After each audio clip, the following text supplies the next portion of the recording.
Thank you very much, Mistress of Ceremony. May I, in the interest of time, which is highly unusual for me, but in the interest of time, let me adopt the protocols that have already been so ably observed and to greet all of us at this very auspicious occasion. Ladies and gentlemen, come, let us sing for joy to the Lord. Let us shout aloud to the rock of our salvation. Let us come before him with thanksgiving and extol him with music and song. For the Lord is the great God, the great King above all gods. In his hand are the depths of the earth, and the mountain peaks belong to him. Brothers and sisters, ladies and gentlemen, today is a great day of celebration. A celebration not in our interest as a government, but a celebration of the successes we have been able to achieve in the interest of the people of this great nation of Antigua and Barbuda. So as we celebrate this momentous occasion, an occasion unfortunately that has been delayed for some 40 years, I invite you within the confine of your hearts to give praise and thanks to Almighty God for the blessings which he has so graciously been bestowing upon us from day to day. As we celebrate another promise delivered by the United Progressive Party administration, let us call upon him, as we have done in the past, to continue to guide us in the pursuit of all our endeavors, to continue to enlighten us and enrich our lives, and to continue to fortify us with the power and the passion to face and confront the challenges as they test our will to do good at all times. Ladies and gentlemen, I believe that many of you have today would be familiar with that 18th century poem by Felicia Dorothea Hemans called Casa Bianca, which is a classic example of devotion and faithful service and a source of inspiration and wonder. It begins with these lines: "The boy stood on the burning deck, whence all but he had fled. The flame that lit the battle's wreck shone round him o'er the dead. Yet beautiful and bright he stood, as born to rule the storm, a creature of heroic blood, a proud though childlike form." I believe it is fitting for me to depart from the norm and commence with the government's gratitude to those who stood on the burning deck and never flinched in the pursuit to ensure that we arrive at this moment to finally swing out the doors of a new public library for our nation. Many have gone on to meet their Creator, and we particularly remember and give God thanks for Mr. Lowell Jarvis, who for many years was the project manager on this project. There is no doubt that the drive to have this library open was revived and accelerated by the United Progressive Party administration since we came into office in 2004. However, we are conscious that there were many before us, while gaining little support from the government of the day, 30 years before our coming into office, who stood firm and tall in working towards this goal. Our first words of commendation must go to the chief librarians and staff members of the public library, who since 1974 have given human service to the cause of nurturing the intellectual appetite of our people and the desire to have a proper home. I say to the staff, past and present, their families and friends, that the United Progressive Party administration appreciates and honors the service they have given. Much of our praise must also go to the many benefactors of the library, the members of the private sector and other charitable organizations who have answered every call to donate towards this venture. Your efforts are appreciated by my administration. We remember and give praise for the hard work of Antigua and Barbuda associations abroad, who kept the issue of the need for a public library on the front burner. Your government says, thank you. Over the years, there have been many library building fund committees, and while some did not withstand the test of time, we pay tribute to them for their sterling efforts. Of note, we commend Dame Yvonne McGinley and Dr. Austin Josiah and the members of their teams for never losing sight of their mission. And today, this celebration is also in their honor. Ladies and gentlemen, many would say that the United Progressive Party was feverishly anxious to open a new public library. I say to you that our burning desire was rooted in our belief that as a government, we have a nation to build and a country to mold. The former Education Minister, the Honorable Bertrand Joseph, had an unrelenting passion to see this project become a reality. Today, we thank Bertrand Joseph for his contributions. However, those of you who would have worked with the current Minister of Education, Dr. the Honorable Jackie Quinn-Leandro, would know that she has had a frightening zest and determination to see this project through. Minister Leandro, working with the Executive Director of the Board of Education and the members of her board and staff and contractors, has demonstrated strong leadership and an unwavering commitment to this project. Minister Leandro today receives our highest gratitude for her efforts, and the efforts of those who supported her passion will make Antigua and Barbuda all the better. Fellow citizens and residents of Antigua and Barbuda, while I do not subscribe to all of the themes, motifs, and the symbols in Jamaica Kincaid's book, A Small Place, I think the occasion warrants a quotation from what has been termed by many as a literary masterpiece. The sign on the old colonial library at the time of Jamaica Kincaid writing her novel in the 1980s read, "This building was damaged in the earthquake of 1974. Repairs are pending." Those of you who would have had read that book will recall that she pointed out that both the sign and the damage to which it refers date back to the colonial era in Antigua. She believed that the status of the library was emblematic of the status of the island as a whole. Damaged remnants of a colonial structure remain, but the government of the day was unable either to repair or to move on to a new structure because of corruption.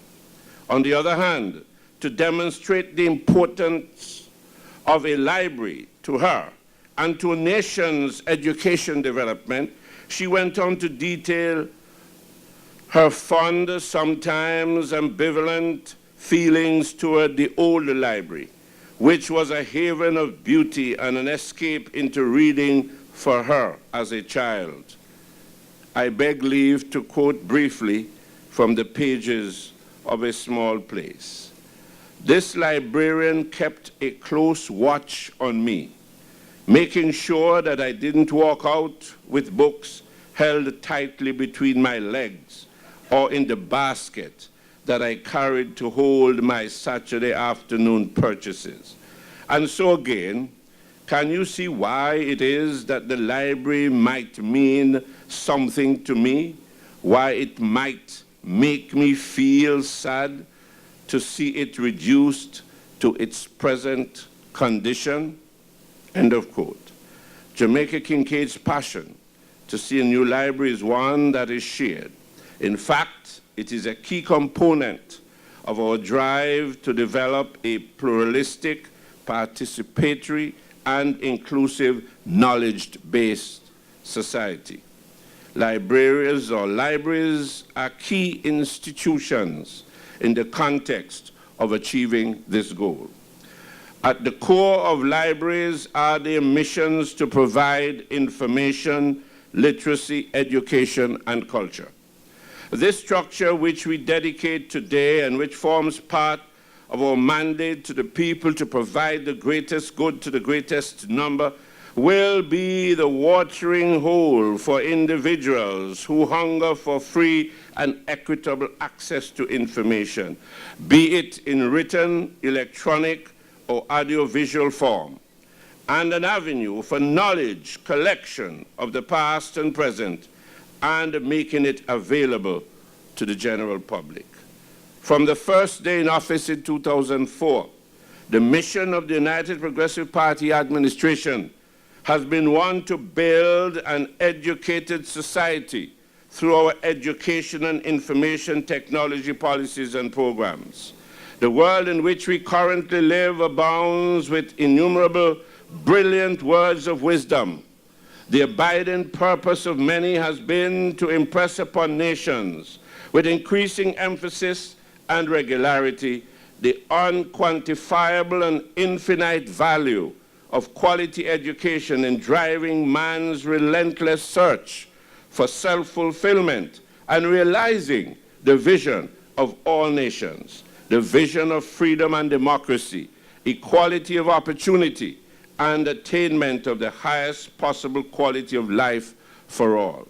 For example, here is what the late President of the United States, John F. Kennedy, has had to say on the subject to the American people, and I quote, "Let us think of education as the means of developing our greatest abilities, because in each of us there is a private hope and a dream which, fulfilled, can be translated into benefit for everyone and greater strength for our nation.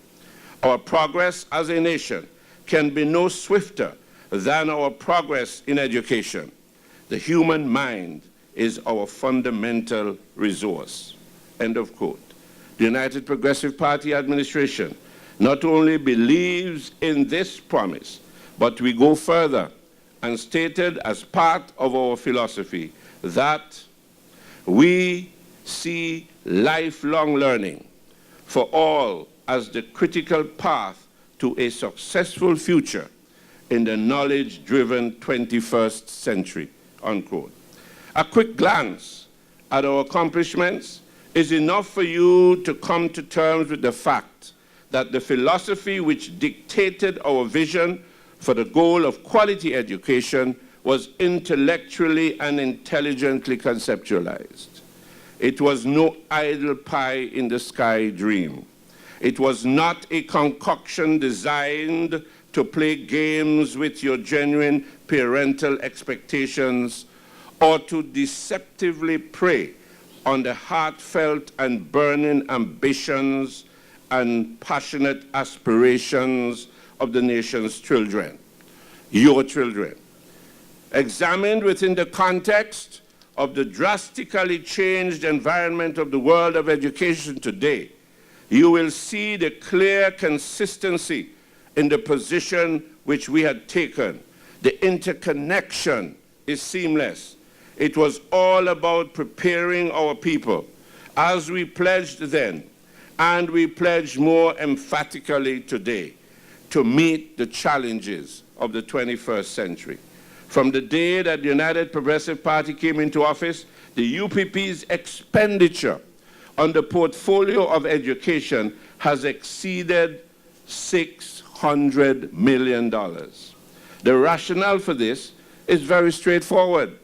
It is that throughout the world it is indisputably recognized that the path to sustainable development is through the acquisition and application of knowledge, communities languish in poverty, distress, and want for lack of knowledge.